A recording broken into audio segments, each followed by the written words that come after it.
Sonic Mania, the latest chapter of the classic Sonic the Hedgehog series, has finally been released.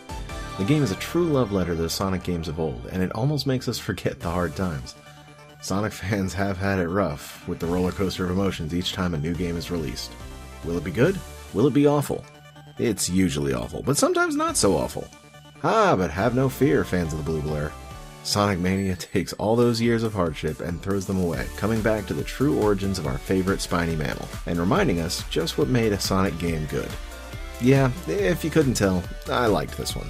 As a point of reference, I'm using the Switch version for this review, but all the versions should be fairly comparable. Sonic 1 through 3 and Sonic and Knuckles are given a brief nod in the opening of the game, with the elevator showing that Mania is indeed the next chapter. Sorry Sonic 4 Episodes 1 and 2, you are now technically a spin-off. Once you start the game, it feels new and familiar. Joined with Tails, who is both playable or usable as a partner, and Knuckles, Sonic sets off on a unique adventure. The story, while simple, perfectly lays the groundwork for Sonic Mania's presentation. Robotnik, I mean Eggman, has found a strange power source in the form of the Phantom Ruby, and sends his elite robots, the hard-boiled heavies, to retrieve it. Sonic catches up to him only to be thrown into Green Hill Zone by the Ruby's strange power. And thus begins Sonic's nostalgia trip, and our own, to stop Eggman once again.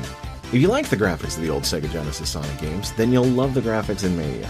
Aside from some visual effects and frame rates that couldn't be achieved back then, along with a widescreen view, you'd swear this was an old Sega Genesis game. But that's not a bad thing. Old stages have new life breathed into them, and new stages look just as gorgeous. Even the menus have a pop and flair to them that just seems to give new life to the series while still feeling familiar with a similar file select to Sonic and Knuckles. Bonus stages using the old Mode 7 style of presentation and new 3D models based on Sonic R mix things up a bit as you're racing through what is easily the most beautiful 2D Sonic game in a long time. If you remember the classic songs of the old games, you're in for a treat. The original songs are all here, but are upgraded to sound much fuller than they used to. All the old sounds are here too. Sonic's jump and spin, the bounce pads, everything. Looking like an old Sonic game is one thing, but sounding like one helps round out the experience.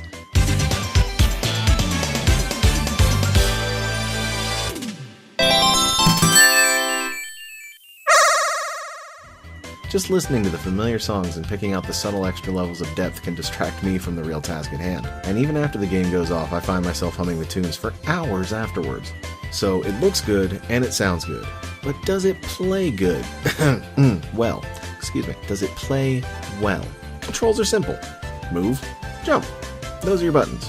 What those buttons do, however, depends on both your character and situation. Sonic's spin dash and new drop dash keep things fast-paced. Tails' abilities to fly and swim allow for greater exploration, and Knuckles' glide and wall climb keep him grounded and hard to get rid of. The gameplay is just like the old Sonic games, with running, jumping, spinning, collecting rings. Collecting all the rings. In fact, I found it easier in this game to keep a decent number of rings on me for longer periods than I ever did in the old games. I might be getting better, or there are just that many more in the game. Either way, there's still plenty of opportunity to lose them with all the enemies and traps around. And the levels this time are far bigger than those of old. You can play the same stage quite a few times and find a new route every time. This is what keeps me coming back, even after finishing the main storyline. There's plenty to do in Sonic Mania, including the basic need of at least 3 or 4 playthroughs. Playing the main game as Sonic, Tails, Knuckles, and the Sonic-Tails duo provides a different experience every time.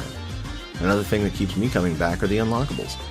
I don't even have that many yet, personally, but I know there are plenty. The problem? They're all connected to the Blue Sphere's bonus stages. You find them by having 25 rings on you when you pass a checkpoint and jumping into the Ring of Stars that appears. Unfortunately, I'm terrible at these bonus stages, so I'll probably play them several more times than you'll need to. But through perseverance, you can unlock some of Sonic Mania's more interesting features.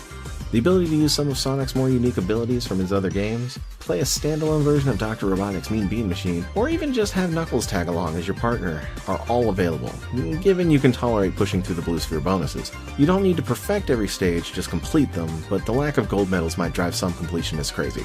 One note for those playing the Switch version like I am, currently at the time of writing this, when you press the home button on the Switch, it takes forever to get back to the actual home screen. The length of time to wait seems random, and depending on the screen you're on, it could just not happen at all and then randomly throw you to it when you think you're not going to get there. It'll most likely get patched later on, but it's something to know. Besides that, Sonic Mania is a retro-fueled gem for the Blue Blur and friends. And if you loved the old Genesis games, or are just tired of seeing Sonic games not do well, this game is a breath of fresh air for the entire franchise. I'm proud to give Sonic Mania a 5 out of 5.